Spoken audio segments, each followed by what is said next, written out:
What was the most racist safety policy at your school?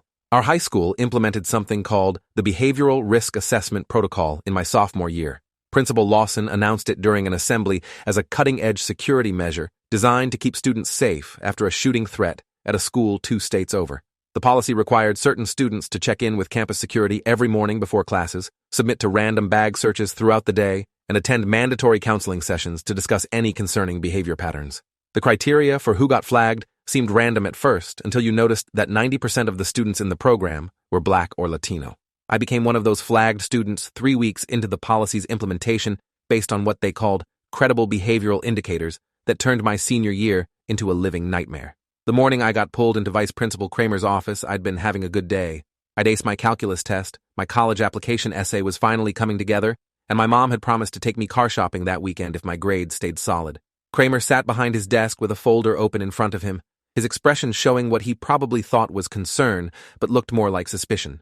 He explained that several teachers had reported concerning patterns in my behavior that triggered the assessment protocol.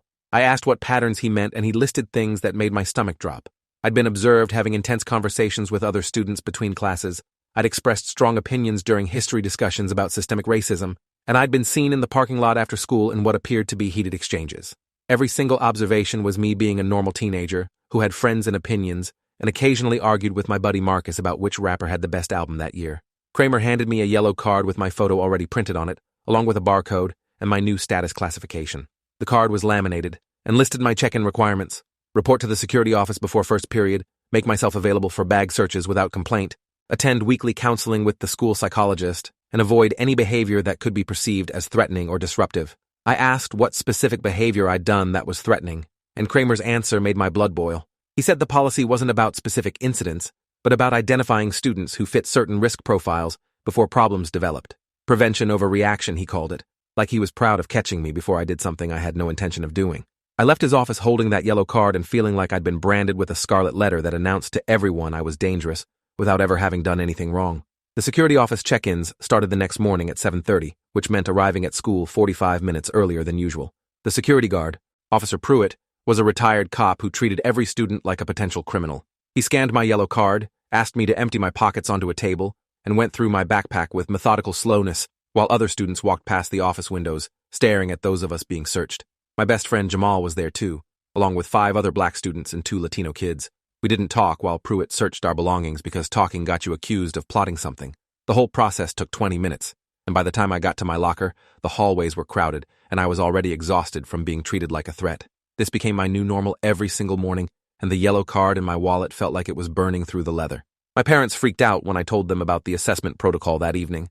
My dad, who worked as an engineer at a manufacturing plant and had dealt with workplace discrimination his entire career, recognized immediately what this policy really was. He said it was racial profiling dressed up in safety language, using sophisticated terms and procedures to make discrimination look legitimate. My mom, a nurse who'd seen every kind of institutional bias in healthcare, wanted to march into the school the next morning and demand they remove me from the program, but I convinced them to wait because I didn't want to make things worse. I'd seen what happened to students who caused problems, how teachers watched them more closely, and administrators found reasons to suspend them for minor infractions. I thought if I just went along with the protocol and proved I wasn't a threat, they'd realize their mistake and let me out of the program. I was naive about how these systems actually worked, about how once you got labeled as risky, that label stuck, regardless of your behavior. The mandatory counseling sessions with Dr. Reeves, the school psychologist, started the following week. Her office was small and decorated with motivational posters about growth mindsets and overcoming challenges that felt deeply ironic given why I was sitting there. She asked me questions that seemed designed to catch me in admissions of violent thoughts or angry feelings. She wanted to know if I ever felt misunderstood by teachers, if I had conflicts with other students, if I struggled with impulse control or managing frustration. Every question felt like a trap where any honest answer would be used as evidence that I belonged in this program. When I told her I felt frustrated about being in the assessment protocol for no reason, she wrote something in her notes and asked me to describe my frustration in detail. I learned quickly to give bland, safe answers that revealed nothing about how angry and violated this whole process made me feel. My teachers started treating me differently once I got flagged. Mrs. Yang, who'd always encouraged my participation in history class, began calling on me less often and cutting off my comments when they touched on controversial topics. Mr. Foster, my English teacher who'd praised my analytical essays, started marking me down for being too aggressive in my arguments, even though my writing style hadn't changed. During a class discussion about To Kill a Mockingbird, I raised my hand to point out the book's themes about false accusations and racial injustice felt relevant to current events. Mr. Foster interrupted me mid-sentence and said we needed to stick to the text itself without bringing outside issues into our analysis. 3 white students had spent the previous 20 minutes connecting the novel to modern politics without any pushback. The yellow card had made me someone whose opinions were now considered dangerous instead of thoughtful, and I watched my class participation grades drop across multiple subjects for the crime of having perspectives that made white teachers uncomfortable. The random bag searches happened at the worst possible times. I'd be walking to lunch or heading into the library when Officer Pruitt would appear and ask me to step aside for a routine security check. He'd go through every pocket of my backpack, examine every notebook and textbook, even unscrew my pens to look inside them like I might be hiding weapons in ballpoint casings. Other students would slow down to watch, some looking sympathetic, but most just staring like I was a spectacle. The searches found nothing because there was nothing to find, but that didn't stop them from happening twice a week minimum. Jamal got searched so often he started carrying an empty backpack with just one folder and a pencil to speed up the process. We joked about it to cope. But the joke wasn't funny when we both knew what the searches really communicated, that we were suspected of being criminals simply for existing in these bodies at this school.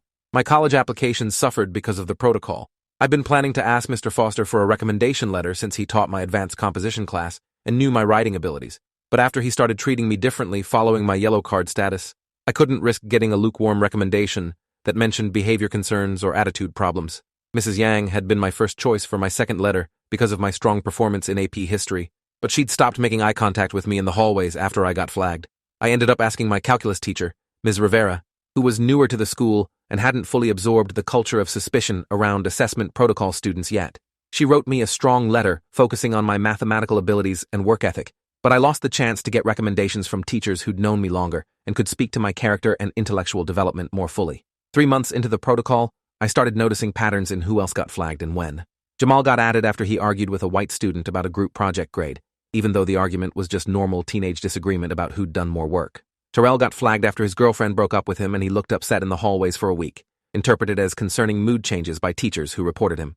Isaiah got added to the program after he wore a hoodie with a black power fist symbol to school, classified as potentially threatening imagery. Every new addition to the assessment protocol was a black or brown student whose normal teenage behavior got weaponized into evidence of danger. Meanwhile, white students could express actual concerning behavior, like Brad Thompson punching a locker hard enough to dent it during an argument with his ex-girlfriend, without facing any protocol assessment at all. The double standard was obvious to everyone, except the administrators who claimed the system was colorblind and data-driven. The weekly counseling sessions with Dr. Reeves became increasingly uncomfortable as she tried different approaches to get me to admit to problems I didn't have. One week, she focused on family dynamics, asking whether I felt pressure from my parents to succeed and whether that pressure ever made me angry. Another week, she concentrated on peer relationships, wanting to know if I felt accepted by other students or if I experienced social rejection that might fuel resentment. She seemed frustrated when I gave her straightforward answers that didn't fit whatever narrative she was building. During our 8th session, she suggested I might benefit from an anger management workbook and some meditation exercises to help me process my feelings about being in the assessment protocol. I told her I wasn't angry about being in the protocol, which was a lie, because admitting anger would just prove their point that I needed to be there. She knew I was lying and I knew she knew, but we both pretended my calm facade was real because the alternative was her recommending I stay in the program even longer. My mom finally contacted the school in November after my grades started slipping from the stress of constant surveillance. She scheduled a meeting with Principal Lawson, Kramer, and Dr. Reeves to discuss my status in the assessment protocol. I sat next to her in Lawson's office while he explained that the program was showing promising results in preventing behavioral incidents before they occurred. My mom asked what specific behavioral incidents I'd shown that warranted my inclusion, and Lawson pulled out a file documenting every piece of evidence against me. The intense conversations between classes that were just me talking with friends, the strong opinions in history class that were just me engaging with curriculum, the parking lot exchanges that were just normal arguments about music and sports. My mom went through each item methodically, explaining how every single observation was normal. Teenage behavior being interpreted through a racist lens that saw threat where white students doing identical things were seen as spirited or passionate. Lawson's face tightened, and he said the protocol used objective criteria regardless of race, which was such obvious bullshit that even he looked uncomfortable saying it. The meeting ended with no changes to my status. Lawson said the assessment protocol required a full semester of participation before students could be evaluated for exit, and since I'd only been in the program for 3 months, I needed to continue demonstrating positive behavior for another 3 months minimum. My mom asked what positive behavior meant specifically, and Lawson couldn't give concrete examples beyond continuing to follow all rules and attend counseling sessions. She left that meeting furious and spent the next week researching education lawyers and civil rights organizations, while I went back to my daily check-ins and bag searches, feeling like nothing would ever change. The system was designed to be inescapable, with vague criteria for entry and even vaguer criteria for exit, ensuring that once you got flagged, you stayed flagged regardless of your actual conduct. Things escalated in December when Officer Pruitt found a pocket knife in Jamal's backpack during a routine search.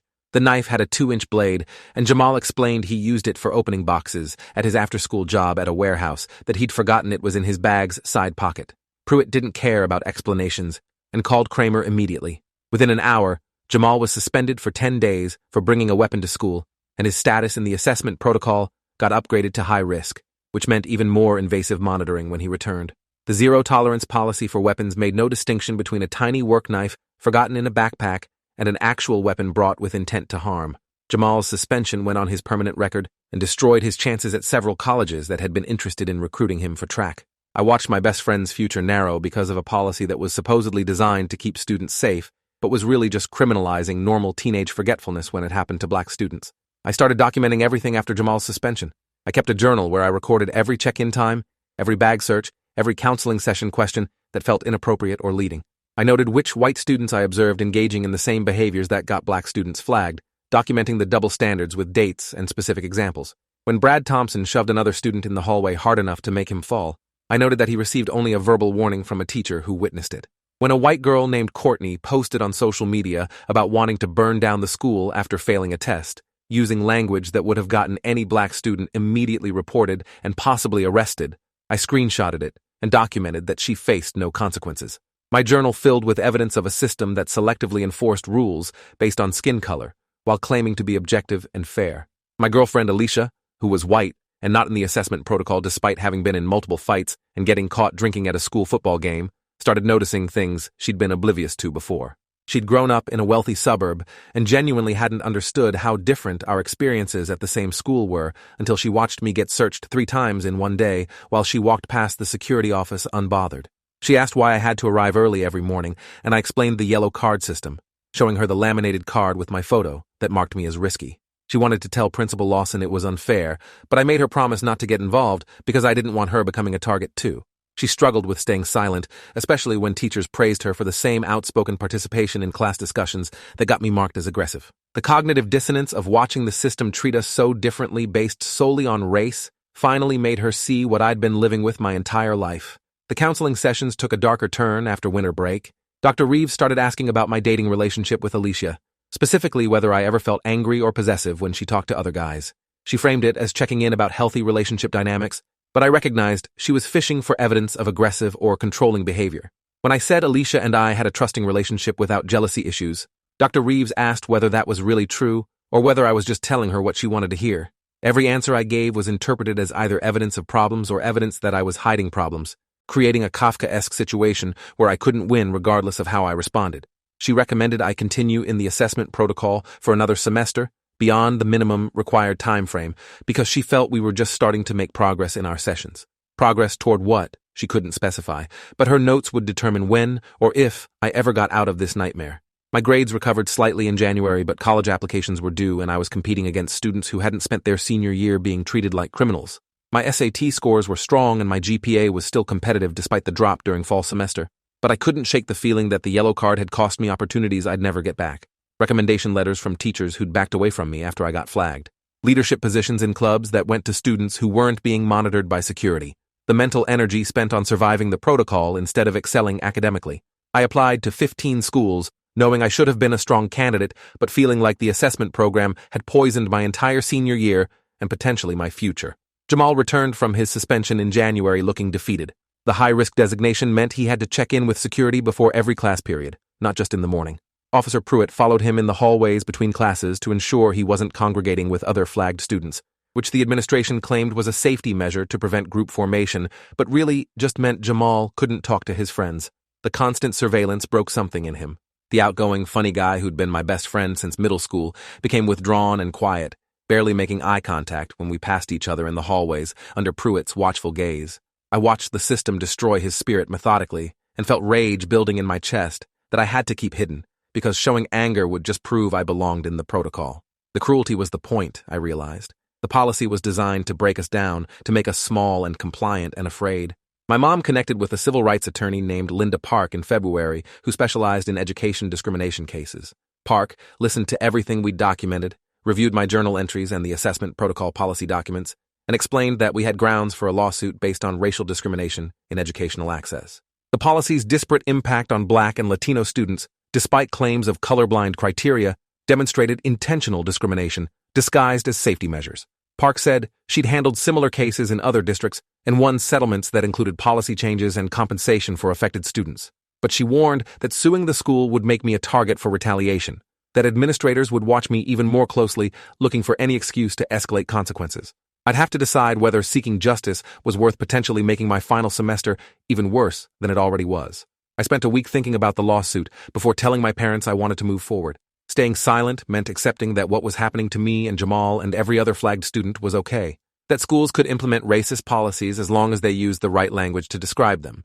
Filing suit meant fighting back even though I was exhausted from fighting every single day just to survive. My dad respected my decision but looked worried about how the school would respond. My mom was proud and angry in equal measure, ready to burn the whole system down to protect me and students like me from being targeted. Park filed the lawsuit in March, naming the school district and Principal Lawson specifically for implementing a discriminatory policy that violated my civil rights and interfered with my access to education. The backlash was immediate. Principal Lawson called me into his office the day after the lawsuit became public and said he was disappointed I'd chosen to attack the school instead of working within the system to address concerns. I pointed out that my mom had tried working within the system and been ignored. Lawson's expression hardened, and he said the lawsuit would be dismissed because the assessment protocol was race-neutral by design and any disparate impact was coincidental. He reminded me that I was still subject to all protocol requirements and that any violation of school rules would be treated seriously given my current litigation status. The barely veiled threat was clear. Step out of line even slightly, and we'll make you regret suing us. I left his office understanding that the next 3 months until graduation would be a minefield where the administration was actively looking for ways to prove I was the problem student they'd always claimed I was. Teachers who'd been neutral toward me became openly hostile after the lawsuit. Mrs. Yang called on me in history class only to criticize my answers and correct interpretations that matched what the textbook said. Mr. Foster gave me a C on an essay that was substantially better than papers he'd given A's to other students for, writing comments about how my argument was too aggressive and my tone was inappropriate. Coach Williams, who supervised study hall, told me to stop talking when I answered a question another student asked me about homework, then didn't say anything when white students chatted loudly at the back of the room. The retaliation was obvious and petty, and designed to make me know I'd crossed a line by asserting my rights. Every adult in the building except Ms. Rivera treated me like I'd betrayed them by refusing to accept discrimination quietly. Officer Pruitt's bag searches became deliberately humiliating after the lawsuit. He'd make me empty every pocket completely, remove my shoes, lift my shirt to show I wasn't hiding anything under my clothes. He'd unzip every compartment of my backpack and shake out each textbook to see if anything was hidden between pages. The searches took 30 minutes sometimes and drew crowds of students watching through the security office windows. Pruitt never found anything because there was never anything to find, but the message was clear.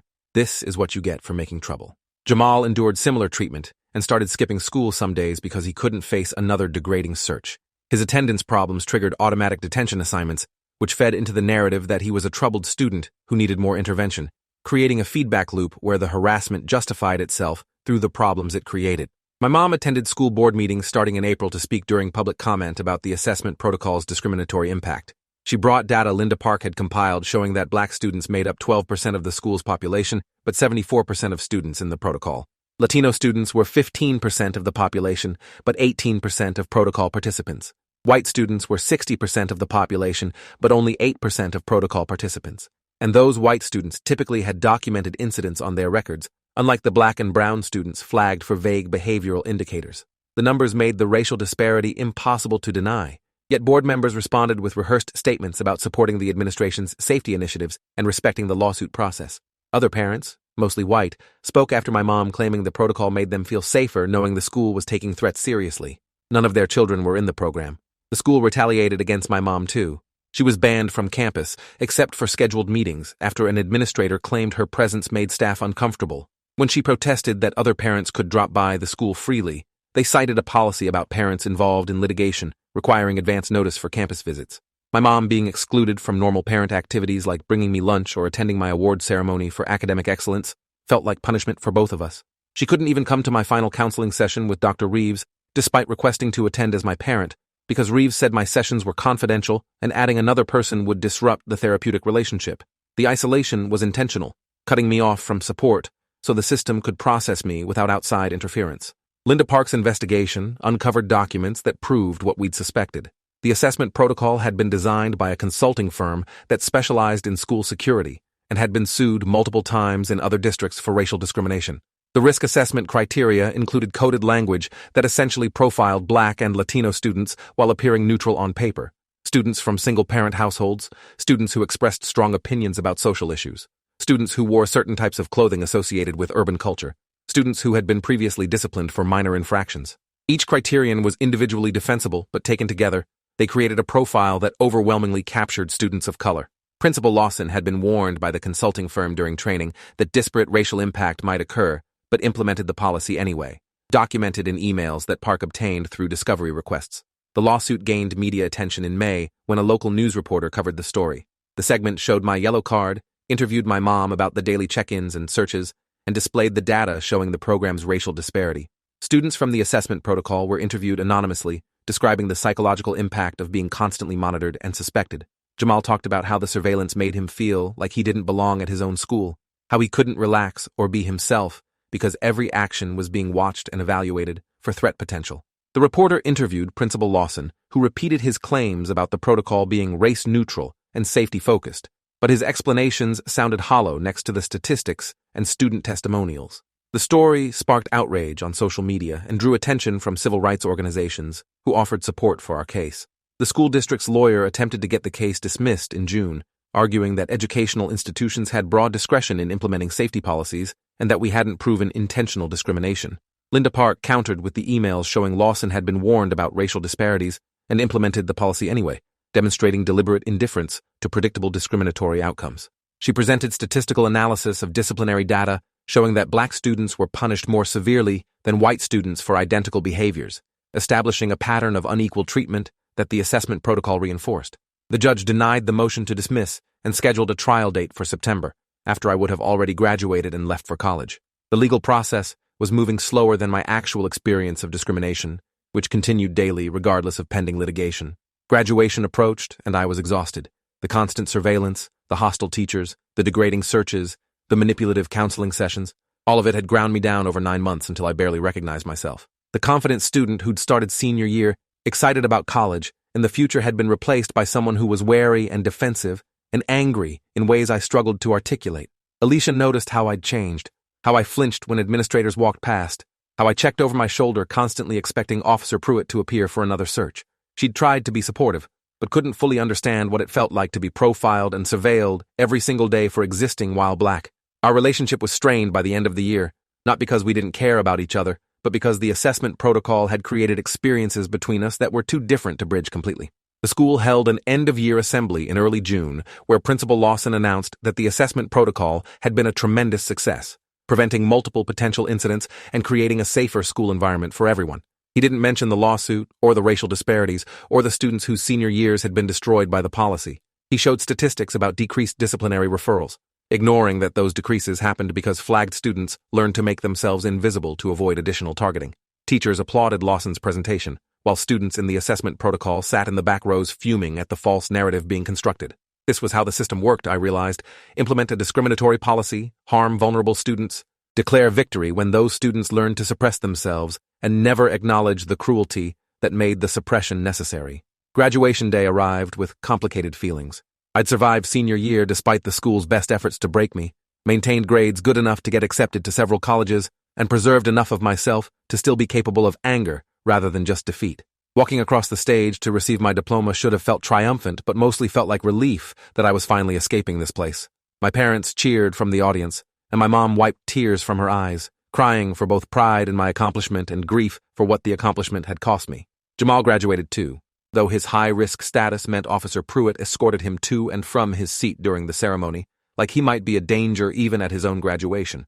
The assessment protocol followed us to the very last moment, refusing to let us experience even this milestone without reminders that we'd been marked as threats. The trial happened in October while I was away at college. Linda Park called to update me on each day's proceedings, describing how she presented the discriminatory data and the emails showing Lawson's deliberate indifference. The school district's lawyers argued that any racial disparity was unintentional and that the policy had legitimate safety purposes. Park brought in expert witnesses who testified about racial profiling in educational settings and the psychological harm caused by discriminatory surveillance. Former students from the assessment protocol testified about how the program had damaged their mental health and educational opportunities. The district's experts claimed the policy was necessary to prevent violence, though they couldn't point to any actual incidents the protocol had prevented. After 3 weeks of testimony, the jury deliberated for 2 days before returning a verdict in our favor, finding that the school district had violated my civil rights through discriminatory implementation of the assessment protocol. The settlement included financial compensation for me and other affected students, though no amount of money could repair what the policy had taken from us. More importantly, the settlement required the district to dismantle the assessment protocol entirely and implement new anti-discrimination training for all staff. Principal Lawson was placed on administrative leave pending investigation into his role in implementing the policy, despite warnings about racial disparities. The school board issued a formal apology to students harmed by the protocol, though it rang hollow coming years after the damage was done. Officer Pruitt was transferred to a different school, and Dr. Reeves's counseling practices were reviewed by licensing authorities who found multiple ethical violations in how she'd conducted sessions with flagged students. The system that had crushed so many students was finally being dismantled, but it had taken a lawsuit and media exposure and months of fighting to force changes that should have been obvious from the beginning. Jamal struggled at community college, his academic trajectory permanently altered by the high-risk designation that had sabotaged his final semester. He'd lost scholarship opportunities and struggled with anxiety that made attending classes difficult. We stayed in touch through video calls, and I listened to him process the trauma of senior year, how he still checked over his shoulder expecting searches and felt suspicious of authority figures even in contexts where he wasn't being monitored. The assessment protocol had taught him to see himself as dangerous, internalizing the racism that had targeted him until he questioned his own worth and potential. Recovery from that kind of systematic dehumanization took time and therapy, and the understanding that what happened to him wasn't his fault, though he still carried the burden of it. The civil rights organization that had supported our case used the verdict to challenge similar profiling policies in other school districts. Linda Park took on more education discrimination cases, building a practice around holding schools accountable for racist policies disguised as safety measures. My mom became an advocate for students facing discrimination, speaking at school board meetings across the county and helping other parents navigate systems designed to silence their concerns. The lawsuit had ripple effects that extended beyond my individual case, creating precedent and awareness that made it harder for schools to implement surveillance policies that disproportionately targeted students of color. Small victories accumulated, even though the original harm could never be undone. I graduated college 4 years later with a degree in sociology and a focus on educational justice. I'd spent years studying how institutions use neutral language to mask discriminatory practices, how safety rhetoric justifies surveillance of marginalized communities, how systems perpetuate inequality while claiming colorblindness. The assessment protocol that had targeted me became a case study I analyzed academically, understanding it intellectually while still carrying the emotional scars from living through it. The yellow card I'd been forced to carry sat in a drawer as a reminder of how quickly rights can be stripped away when fear and racism combine with institutional power. I kept it not to dwell on the past, but to remember why fighting these systems matters, why speaking up against injustice is worth the cost even when the cost is high. The fight continues because students like I was still face profiling and surveillance in schools across the country, still get marked as threats for being black or brown in spaces that claim to serve all students equally, but consistently fail those most vulnerable to systematic oppression and abuse. Thanks for watching till the end. Make sure to subscribe and like to not miss the next story.